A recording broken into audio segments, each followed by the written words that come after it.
John McEuen on the Americana Music Show on syndicatednews.net, and I'm sitting with Gary Allan. And anybody in country music that's aware of what's going on will know that name. He's been working really hard at what he does, something he believes in, starting from Southern California. Is that right? Absolutely, yeah. Got signed out of California. And why did you usually you find with somebody, for me it was Doug Dillon. When I saw him playing, I went nuts. I was 17 and a half.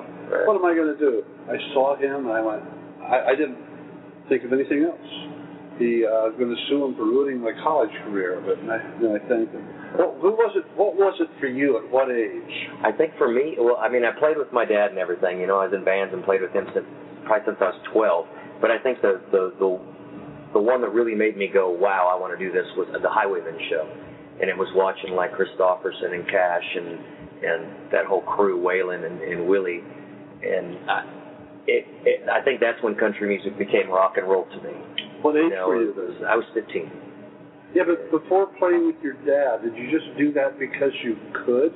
Yeah. Well, you know, my family always played, and I guess I had some funny moments when I was a kid and like watching the church bands and stuff like that. Of, you know, hell, I could do that, or I could do it better and want to do it. And I think watching my brother and my dad was where most of my drive came from. What was that moment, though, for you? It was Gary Allan. You wanted to be on stage with them. That was fun. But all of a sudden, there was a point in time where you went, I'm going to be me. You know, I had played in bars until I was about 22 of that. This is kind of a funny story just about that. I was offered a record contract at 15, and my dad wouldn't co-sign it because my dad said I imitated people. He said, you haven't found yourself. If you do this now, all you're going to do is be molded into whatever they show you.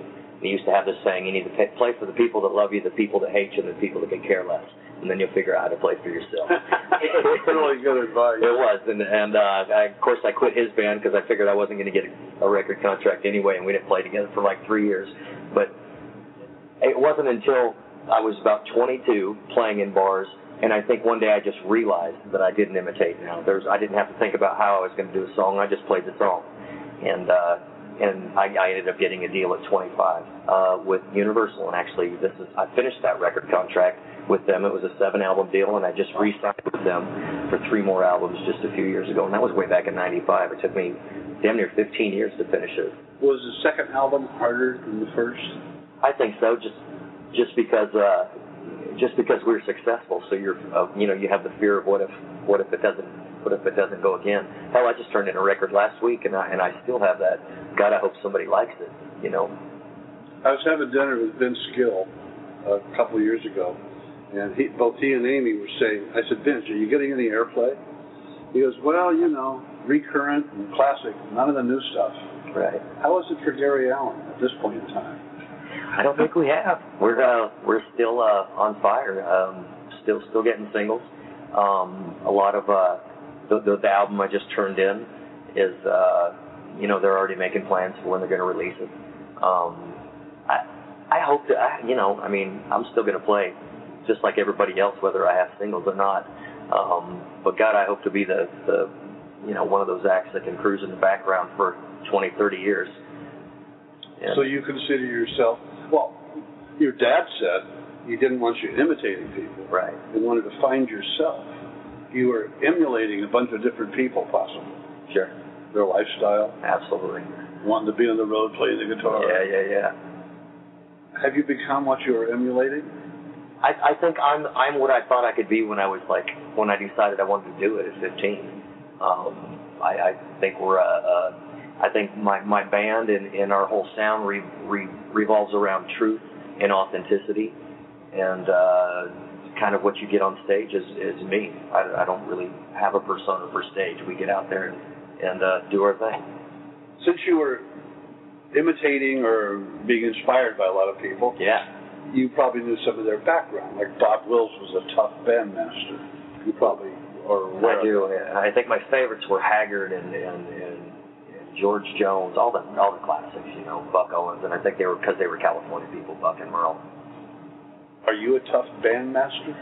I think I'm easy to work for if you do your job really, really good. I think I'm not a babysitter. I don't care what you do. You can drink, smoke, run around. I don't care. But when it comes to that hour and a half on stage, you better play your ass off. and give it your all. And if you do that, I don't care what you do. I think that's kind of where I'm at. So I think people enjoy working for me, but it's because I let everybody have the freedom to do what they do. I don't expect, well, this band that I have now, they played on the records, but I don't make them try to play something like some other band did. Like if I recorded with a different band, and Lord knows I've had a lot of bands over 15 years, I always let that band play it the way they would play it and pull the good out of that band instead of making them regurgitate somebody else's lyrics. But let's say somebody ran into you in the airport. You're sitting next to somebody on the plane. Right. And they're not a country music person. And they may not have, maybe they haven't even heard of Chris Christopherson, because he was kind of an eclectic person to know about. And they said, what are you, and well, what do you do? How would you describe that? I'd say we play country music, and it's, I think today country music's a little bit more poppy, and I don't think I play that stuff. I think my stuff is more rock-edged. But I think there's so much country rooted in me, and since I've always played it that way, it'll always sound country. Because I've written with rock guys, and I realized that every time that I sang, it turned into a country song. Just because of the way I sing, yeah. Do you attribute that to California, or the records you were listening to growing up in California? All the above. I think it's the mix of, I was heavily into punk rock as a kid and alternative music and really hardcore country, and I think there's a mix there. There's a mesh. I'm sitting with Gary Allan, a quite accomplished country singer, but I just found out, sitting on the plane next to him, hearing about him, and I wanted to ask him, well, do people recognize you? Are you one of those singers, T.G. Shepherd? You know, T.G. Shepherd was supposedly at a Warner Brothers conference, and he got asked, "Who are you?" by so many of the people at from the label, right? That he left the label. He had 48 #1 songs, and nobody recognized him. Wow. Do you get recognized? I definitely get recognized, and I live in Nashville, so I think that I get recognized. Well, in the hinterland, sure, in the cylinder inside the thing, the world of that. Like, it's easy to get recognized backstage. Right. So it's not heavy. I don't have people hammering me all the time, but I definitely get recognized. And it's always from somebody that hits me strange. Like last week I was in Huntington Beach in California, and there was a little surfer kid walking by, and he went, "Man, I love your music." And it's the people that I never ever expected to come out of that kind of make you smile and keep walking. Huntington Beach. We spent so much time there. Probably the Golden Bear. Oh, wait, you know about it. Oh, yeah. I got a funny Rodney Crowell story real fast. I was just riding with him like 2 weeks ago, and he walked by a band, or walked by one of the garages behind the Golden Bear and heard a band playing his song, and he thought he'd open the door and go, "Hey, so we opened it up the door." It was Small Town Saturday Night, and one of the guys says, "Close the door, man." Oh. I go, "What'd you do?" He goes, "I closed the door." He goes, "Clearly they didn't hear my version of it," and moved on. That just made me laugh. Golden Bear. He's talking about Rodney Crowell, who for the Nitty Gritty Dirt Band wrote our first #1 song, Long Hard Road, after 17 years. And Rodney wrote things for Bob Seger, and he's one of the nicest guys. Yes. And here he is at this club, and they won't let him in to hear the song that he wrote, but they're playing it on stage. Have you heard your music being played by other people? I have, and it's always flattering. It's always fun to watch. Sometimes it's good, sometimes it's better, sometimes it's ugly. I always felt I didn't care how it was more important than airplay. Yeah, amen. Just the people wanted to hear it, or wanted to be able to learn it, is a big thing, I think. And you think, gee, what drove them to do that? With Gary Allan here talking about his country music career, if he was sitting with trying to convince somebody to be on the Tonight Show, and he might say, "Well, I've got this award and that award. What things have you collected?" No, I don't have any awards. We've had a 15-year career so far, and I guess like Willie says, we're just not very award friendly.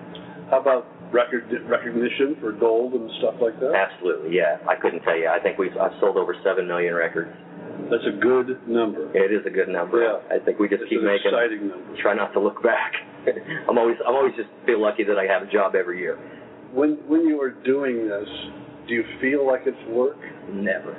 I don't care how late I work in the studio. Like I said, we just finished a record, and it completely consumes me, and I did it for $30 a night forever. So And that was for you or the band? It was the band, and I actually didn't take a cut. Well, there's a believer in his music. Right. And speaking of his music, what percentage of the music that you record is yours, written by you? About half. And where's the other half come from? Usually friends. I have like a handful of guys that I write with, and in order to write with me, you usually have to come with one of those guys that I've known forever. Mm-hmm. And then outside of that, if I hunt with those guys that I write, it's usually things that they wrote without me or with somebody else. But it's a pretty small circle. Even when I take outside songs and you go through them all, I seem to gravitate towards the same people that phrase the way you phrase or think the way you think or whatever it is.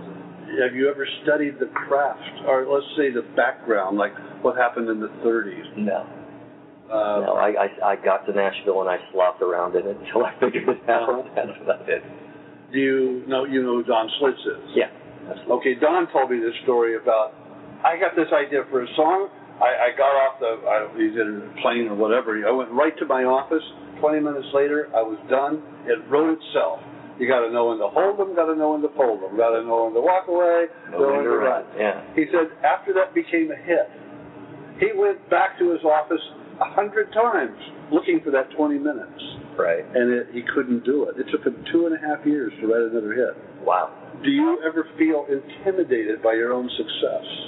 You know, I don't think so. I don't think I think that way. I think as soon as the record's done, like after I turned it in, I'll probably never listen to that again. Mm-hmm. And I'll just start focusing on writing new stuff until I get excited again. And it usually takes about a year for me to start getting excited about what I'm doing. And I think it's when you accumulate enough new stuff and go, no, I've got hits, or at least I can compete with the writers in town.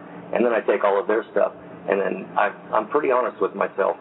I mean, I've had albums where I got 2 cuts and 1 cut. If everybody beats me writing, I try to go with whoever's best. Again, we're listening to Gary Allan, visiting with him on the Americana Music Show, and he's talking about songwriting. And a lot of his songs have been quite successful to the point of selling 7 million records. What percentage of the hits are the ones you wrote? Ooh, none. None. Almost everything of mine was album cuts, and I usually write sad stuff, and I've been through a lot, so whatever I've been through seems to come out.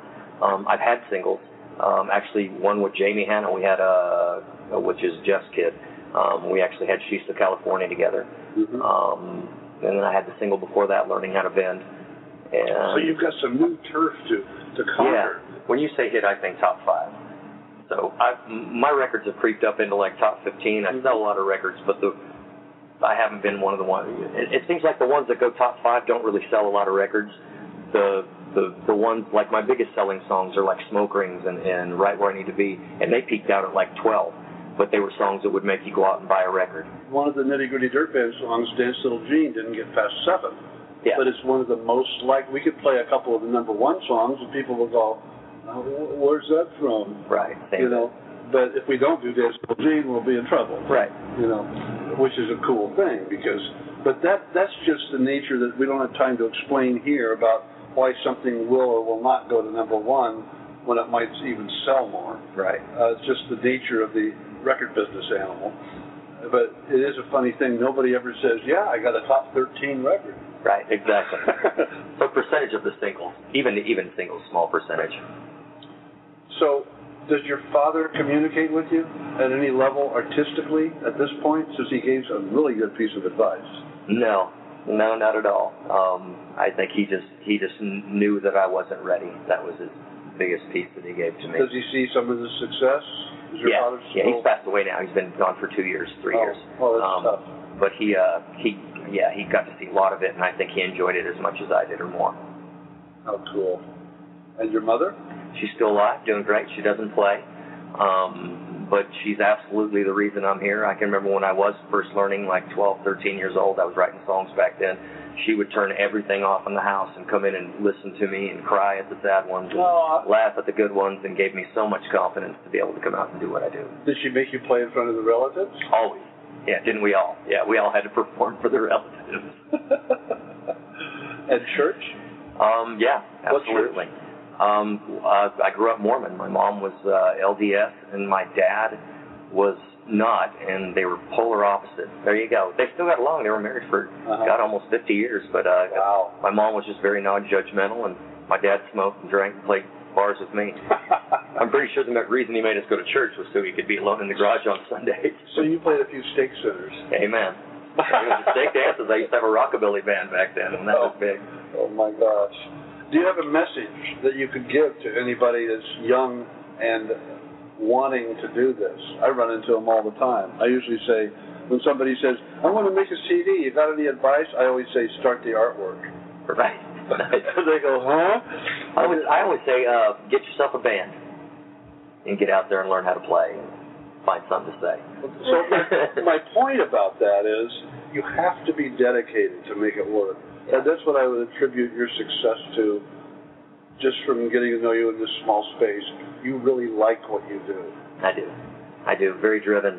And I really love music, so I would play it no matter what. So you would play it no matter what, but it's that strange thing of an audience. Is it because of them or for them? Because that's who I work for. Yeah. I don't sit around the house playing and going, boy, that's pretty good, play it again. Right. I sit around my house and go, I think this lick might motivate people to like it. It's definitely for that. I definitely don't record. I definitely don't play so I can make records. I definitely make records so that I can play in front of people. That's my rush. That's what I feed off of.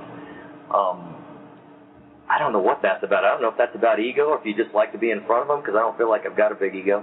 But you definitely want to be playing in the biggest rooms that you can. I think that measures success, so you always shoot for the bigger crowd. There's nothing wrong with that. It's just a curiosity. Yeah. Why are so many depressing people comedians?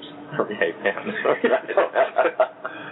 It's because they can't afford therapy. Right, there you go. From what you say, that supports one of my theories is people don't make hit records. Audiences make them hits. Right. Because people record and record and record. And can't get caught up in stuff you can't control. Yeah, and if something becomes a hit, it takes a few years to learn the fact that it's not like I wrote a hit. It's more like, oh my God, we fooled them. Right. A bunch of people liked it. One slid through the cracks. Yeah. Well, you seem to have become what you were emulating to me. You're this guy that is kind of known from California. Don't you think that's a general impression? And Huntington Beach, is that still in your back of your mind? Yep. The bonfires down in Huntington? Absolutely. Surfing every day, the whole... Surfing before school? Every day.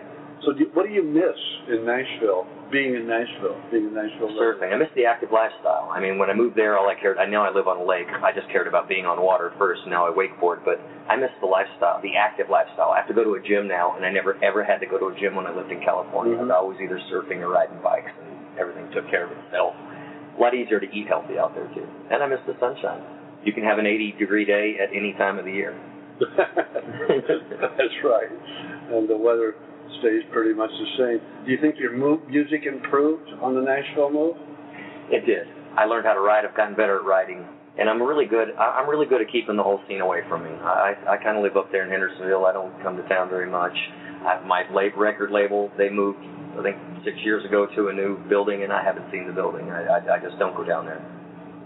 And I think that's what, I think the music business, all they're worried about is timetables and taking from you.